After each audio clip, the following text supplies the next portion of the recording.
Summary. Everyone knows Izuku Midoriya is observant. What everyone failed to realize is just how much does he know about absolutely everyone.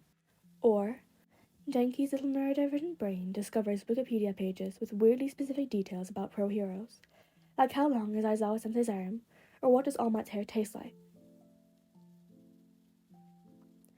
Everyone knew Izuku Midoriya was observant. That wasn't a secret. But some people just failed to realize really how observant he was. And Izuku himself just failed to realize how absolutely creepy it came off whenever he knew things about people that he most definitely wasn't supposed to know. Oh, Midoriya knew absolutely everything about everyone. Every hero he'd meet, if only for 4 whole minutes, he already knew a lot more about them than the press even did. His classmates he knew too well, but that just comes from living with them. The same can be said about his teachers. At first, people just thought he was observant when it came to quirks.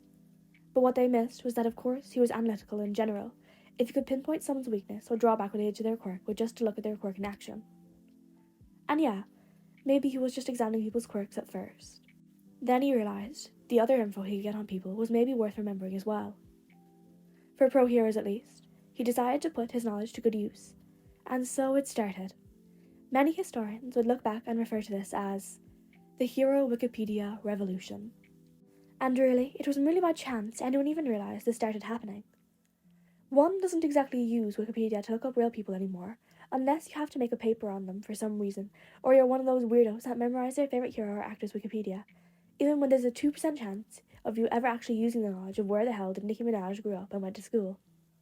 And the very person who had realized this was none other than Kaminari Denki, who was really set on doing his English homework until he started to get stuck, which led to his mind wondering why Mike was so good at English, while leading to Denki questioning whether any other of his teachers ever went to America, which ended up with him thinking about American food, which ended up with him wondering if All Might liked hot dogs.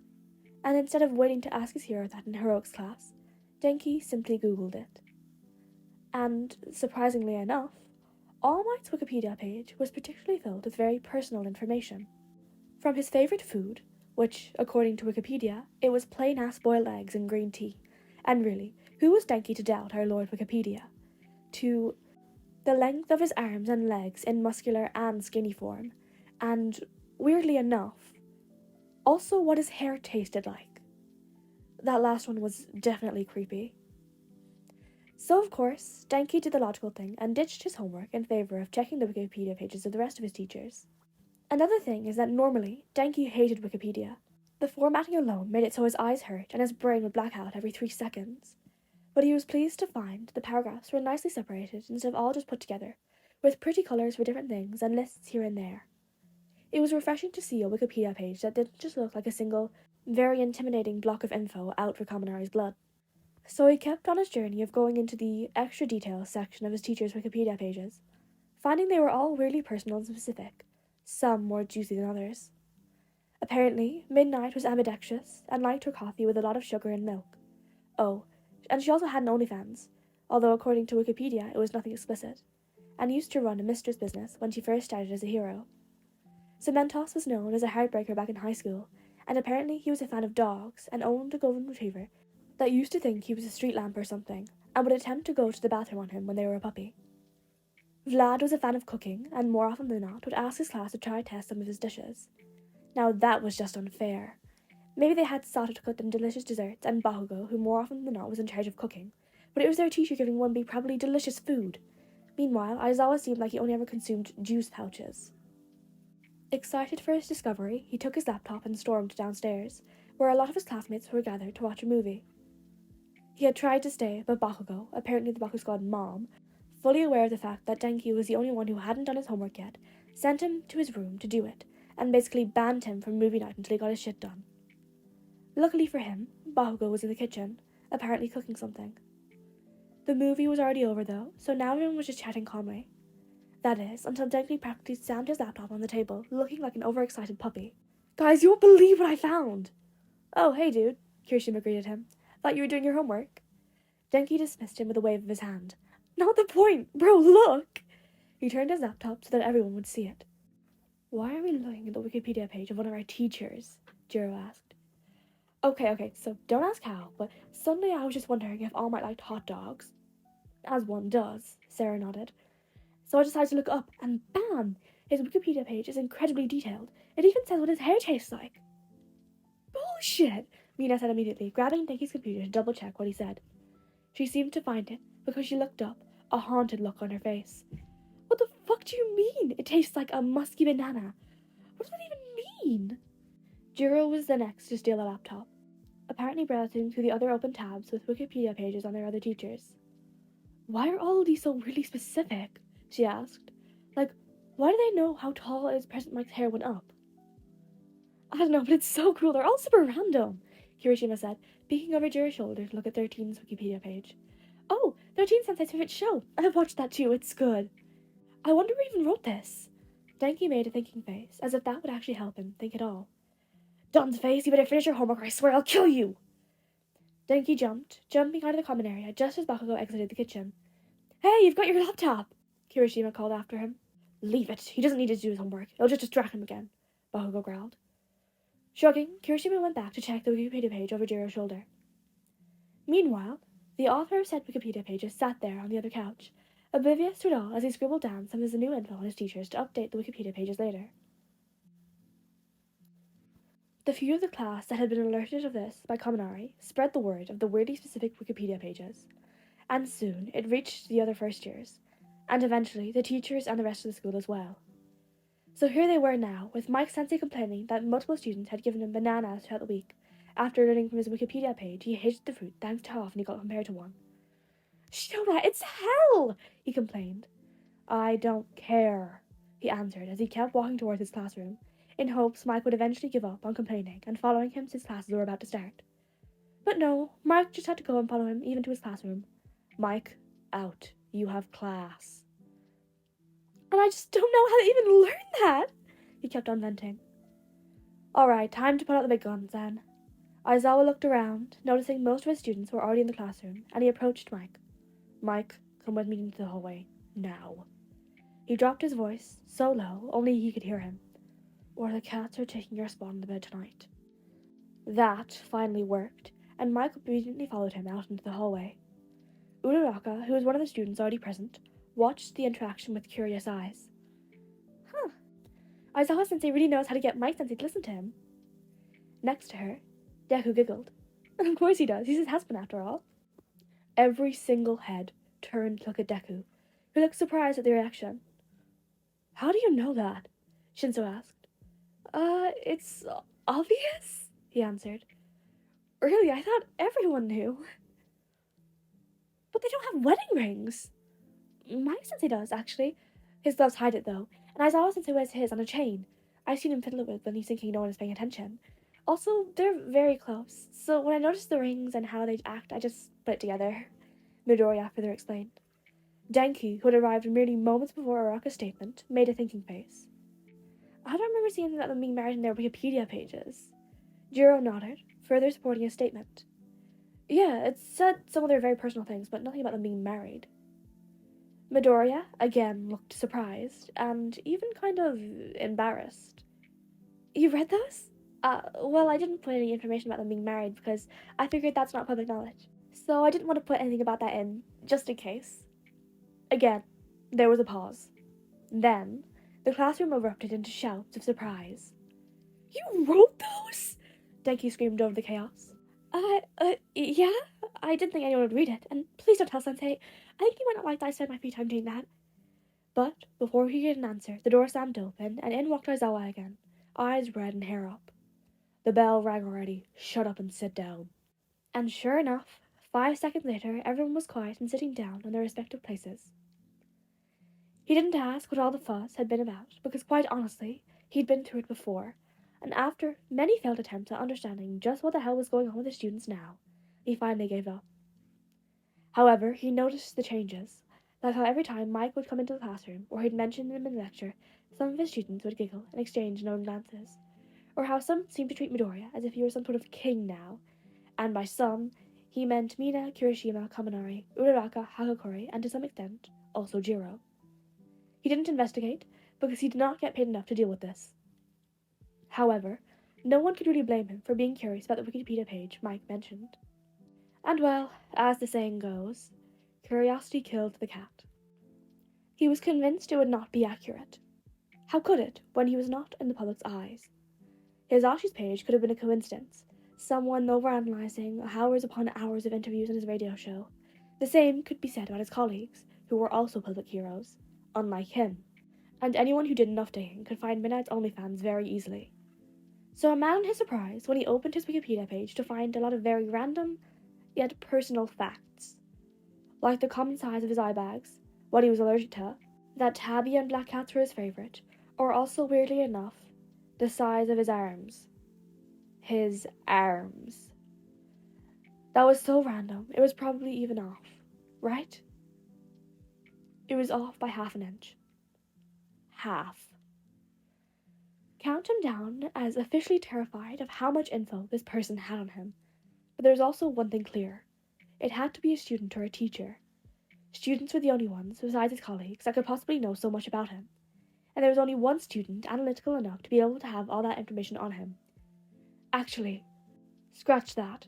There are only 2 people in the entirety of the school capable of that level of analysis on someone. One of them being a student, and the other, the principal. He'd had to do some digging. Shoto had more or less earned himself a reputation around the dorm rooms as the local conspiracy theorist. And he wouldn't necessarily call it conspiracy theories. He was just seeing what no one else did. It was just like Deku with his analysis and Wikipedia pages. But while Deku was the one who noticed details such as how long Aizawa Sensei's arms were or how large and average were his eye bags, Shoto was the one who noticed the other details and put puzzle pieces together to form a picture. So he was definitely surprised today. Midoriya knocked on his dorm, a whiteboard on his tail, and he entered the room. The board was covered in writing and had multiple pieces of red yarn connecting everything together. Shoto was familiar. His own conspiracy board sat at the corner of his room, currently displaying his newest theory. Are Monoma and Toga related? Midoriya entered the room, put the board in place, and turned to look at him right as Shoto read the title on the board. Is Dabi Toya Todoroki? My brother is dead, Shoto said immediately. Midoriya hummed, tapping the board with the tip of his clothes marker. Is he, though? Todoroki, this is an intervention because I can't believe that you, a conspiracy theorist at heart, haven't figured this out by yourself. Todoroki didn't know what to answer to that. Midoriya grinned. Alright, so, Exhibit A, eyes. He pointed to the part of the board labelled Exhibit A, along with a close-up blurred picture of Dabi's eyes. His eyes are the same colour as Endeavour's, and yours on your left side. Exhibit B. From the records I was able to access, and what your sister said when we had dinner at your place, your brother's fire was hotter than Endeavour's, but it hurt him to use it. Dabi is covered in burn marks, and his fire is blue, which is proven to be hotter than regular fire. Why would a fire user be covered in burns if he's supposed to be fire resistant? He said, this time pointing at the corresponding part of the board. But I'm not done yet, and your scar is not from the water, but from the fact that probably someone applied ice to the burn. Midoriya cut him off, pointing at the next section. Exhibit C. Your brother should be around 24-25 years old now, and Dabi is estimated to be around that age as well. He pointed at the next section, probably Shoto's favourite, since it had a picture of Endeavour marked with a huge red X. Exhibit D. His grudge against Endeavour seems personal. He doesn't look like he just hates him for being number 1. Exhibit E. I took the picture from your brother's obituary, ran it through some Photoshop, and BAM! He pointed to a picture of Toya, probably the same one as the one they had at the altar back at home, now with black hair and Dabi's signature scars that looked rather eerie in a 14-year-old. Exhibit F. I did the same with a picture, and Dabi... This time, he pointed to a picture of Dabi with photoshopped white hair and without his scars. And well, damn did that look like Toya. Todoroki could have gotten mad. He could have been relieved to find he was alive. He was feeling so many things in that moment. And instead, what came out of his mouth was, Mom will be so pissed Toya hasn't visited her. Midoriya nodded solemnly, apparently happy that Todoroki had finally understood. Dabi was naturally a secretive person. No one knew where he came from or who he actually was, and he was set on letting it be like that for as long as he could, and he was absolutely certain no one would ever be able to put the puzzle pieces of his real identity together. That was until he met the grey-haired boy who turned into his paralysis demon. He was absolutely terrifying. The day went to be shit pretty fast, as what would have been a regular day for Dabi at his usual spot to take a smoke started to go wrong when it turned out a bunch of dudes beat him there and tried to corner a girl. He was ready to burn them alive, blue fire ready to incinerate them, when the literal devil entered the scene. This feral hero student, Gremlin, beat the pervs to a pulp so fast, Dabi didn't even have time to turn away and vanish before the absolute feral child's gaze was set on him. The girl ran away after a hurried thanks, apparently as fearful of being in the receiving end of the green gaze as Dabi now was. But then the green menace said, "Hey Todoroki-kun, I was hoping to come across you soon." Dabi did not feel a chill go down his spine. Absolutely not. "What did you just call me?" "You're right, that's confusing. I call your brother the same." He waved a hand around, apparently not noticing he was still literally standing on top of one of the perv's unconscious bodies. "Can I call you Toya then?" Dabi did not panic. Absolutely not. It's not like hearing him being addressed by his old name triggered his fight or flight instincts. "What?" "Alright, so Toya, you should go visit your mom. She will be pissed you didn't visit her all this time you were actually alive.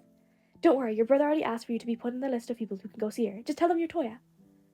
"I'm not whoever you think I am." Midoriya gave him the most deadpan look ever. "Sure, right, I believe you.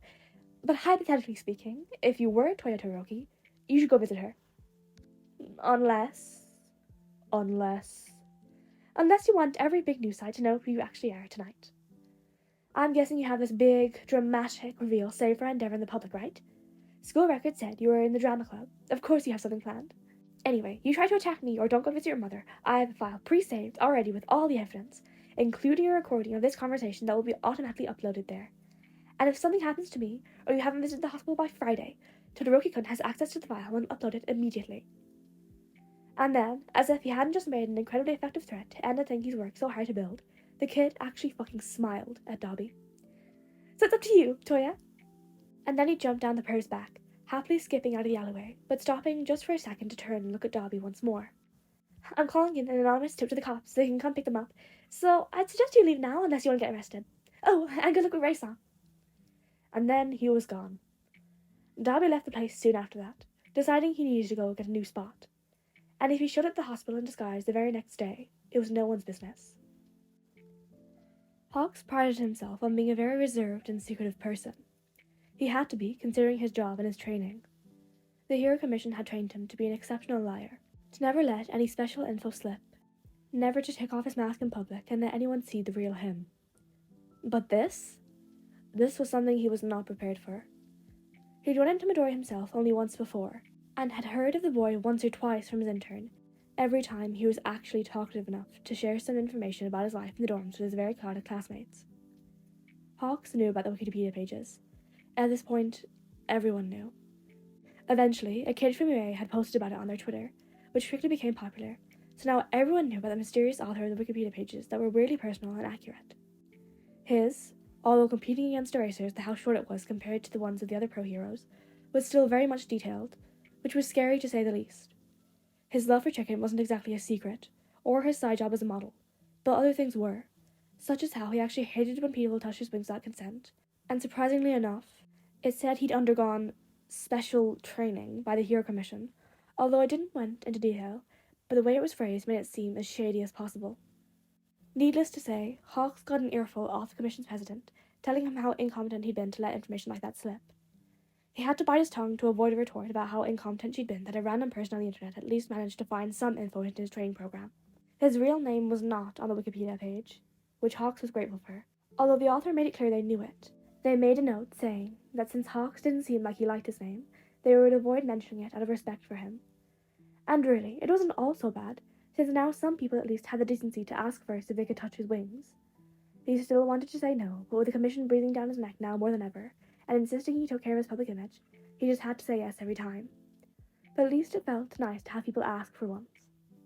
Besides, some people even held back from touching them at all now, which was incredibly nice. He'd always had his wings being touched by civilians without consent, and it bothered him a lot since it made him feel more like an object than a person, so he was more than grateful for the change. He wasn't expecting to meet the mysterious person behind what made that possible for him, but he did. He'd been called into UA to help supervise a class, something about one of the strongest heroes inspiring the baby hero students to get stronger and surpass their limits. He'd accepted mainly because his sidekicks insisted he needed a day off, and also because he could use the opportunity to check in on his intern. The class went by smoothly, the students soon leaving the gym all starry-eyed and excited from having met him, when the green-haired little genius approached him. "Hawk-san, I was hoping I could ask you for a favor." Thinking it was probably something to do with the past class, he beamed at him. Sure, IS.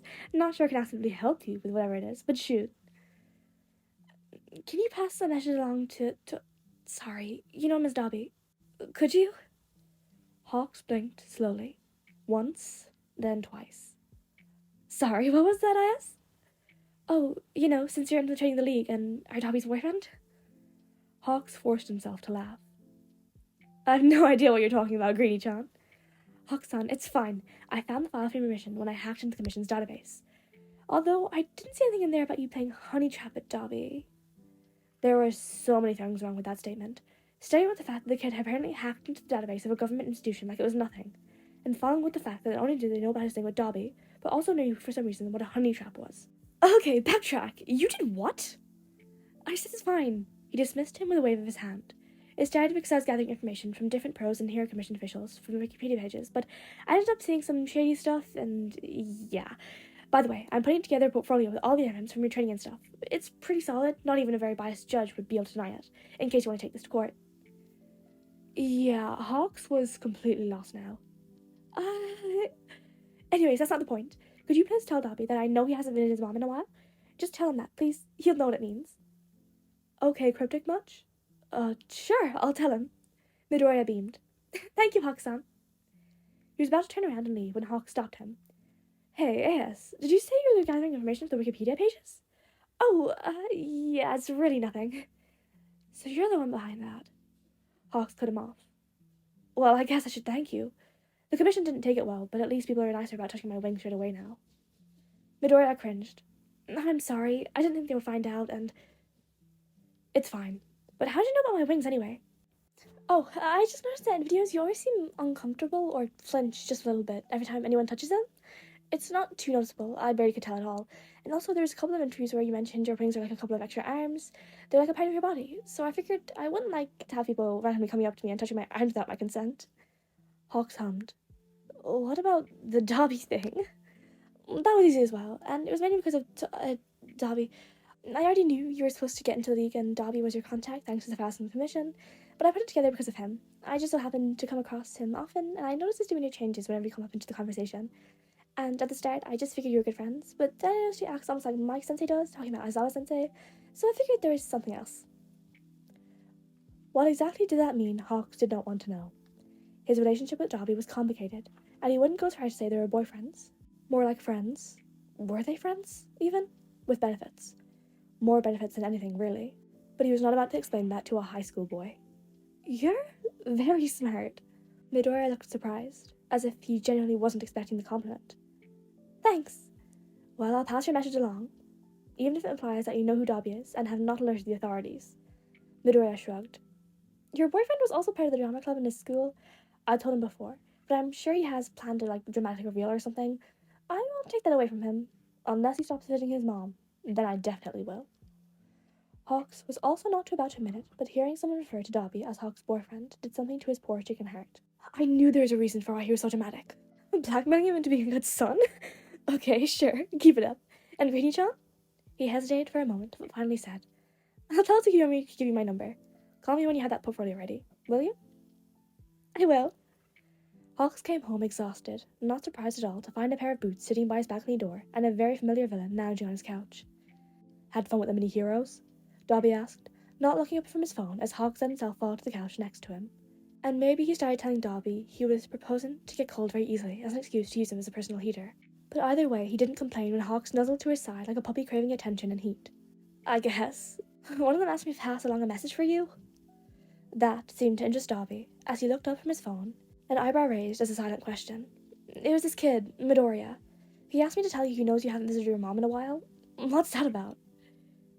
To say Dabi looked considerably paler the second he heard the name and the message of the UA student was an understatement. He had a haunted look on his face. Dobbs? He didn't answer.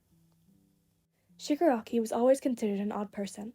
For starters, yes, he was indeed one of those weirdos with a tendency to memorize every single detail from the Wikipedia page of people he deemed important. Mainly, One for All and All Might. So when the whole Wikipedia page thing started happening, he went down a rabbit hole of memorizing pages upon pages of different heroes. Toga, who somehow caught on to this, decided to turn it into a game. For once, Shigaraki didn't complain. What type of wood is Kabai Wood's body Toga frowned, handing over her card to Compress, who sighed but took it anyway. Composed of, Compress finished. Cedar wood, Shigaraki answered immediately. Twice cheered, writing down another point for him on the wall from the hideout they had decided to use as a board. What difference is there between that and other wood? Toga asked. No fucking idea. Next question. Toga flipped to the next card, about to read it when Spinner broke into the room, a laptop with a cracked screen on hand.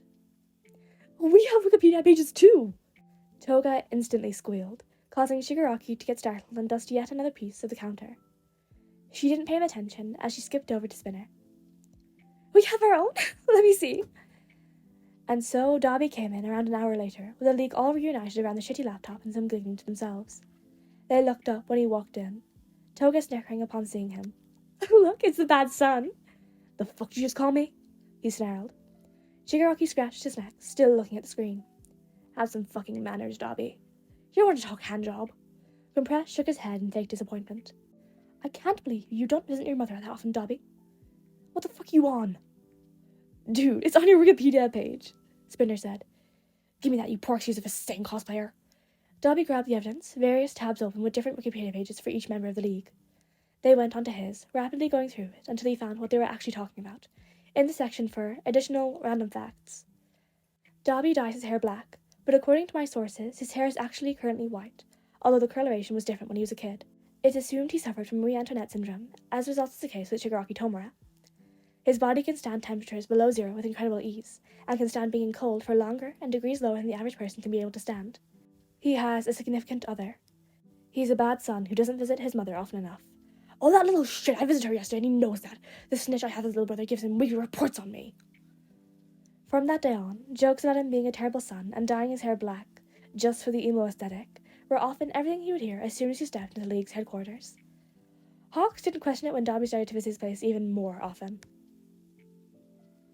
Mount Lady was not having a great day. Truly, she had not been having any good days since everyone discovered that Wikipedia page and started asking way too many questions every time she was in public. Interviews after the job were her favourite part of the day, but now... Mount Lady, is it true you got stuck in your giant form for 3 weeks as a kid? Is it true you need to have pads especially made so they grow with you? Is it true you're from a farm in a small town? She was miserable.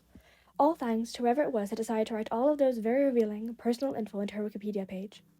Best Genius was a patient man. Incredibly so, but when it came to the paparazzi, they really tested his patience. More so after the Wikipedia pages went viral on the internet. Best Genius, why did you deny the sponsorship by Levi's? Is it true you're insecure about your face? Is it true you're a robot? Okay, that last one, it wasn't in his Wikipedia page. Or like it was a very popular theory by some user named @IceIceBaby. As for Endeavour, he usually didn't care about such trivial things, but when his PR representatives stormed into his office, too rattled to even care, he knew something was wrong.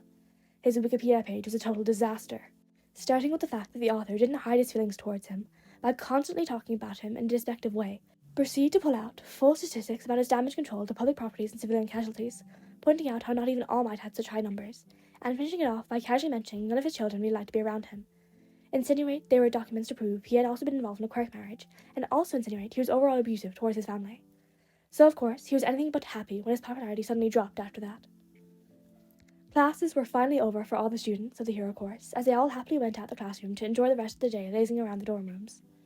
Aizawa spotted green hair amongst the students and said, Midoriya, a word? Kaminari patted him in the shoulder, whispering, Nice knowing you, dude. Uraka wished him luck. Tsuyu just shrugged. Finally, the classroom was left empty, except for Aizawa and Deku. You wanted to talk, Aizawa-sensei? Midoriya asked, fidgeting with his hands. Yes. Would you care to tell me if you know anything about the Wikipedia pages everyone is talking about? Aizawa asked, arms crossed over his chest as he seemed to stare at his own students' souls. Wikipedia pages? I don't think I know just what you mean, Sensei. I mean, I've heard of them, but I've never, at least I don't think... Midoriya. Aizawa cut him off. You're not a good liar, kid. Drop it. I know it's you behind those. Deku suddenly looked as if he'd seen a ghost. I see. Are you gonna punish me or something? Aizawa sighed. You know the information in those can be deadly if it falls in the hands of a villain, right? I left out all the information villains could use in a fight. Did you? Aizawa retorted. Midoriya, you never know what kind of information is useful for a villain or not. They don't play fairly. Even knowing what you're allergic to could be used to kill you. But I'll admit, most information there is useless anyway. I talked to Principal Nezu, and he actually encouraged this. Says it's beneficial to your abilities to analyze an enemy like that. So instead, Nezu would like it to install a club of sorts, where you'll be teaching your classmates in 1B how to analyze a person like that. What? You're starting in 2 weeks. Have something prepared by then. Aizawa turned around, walking out of the classroom. Wait, I saw a sensei! And he was already gone.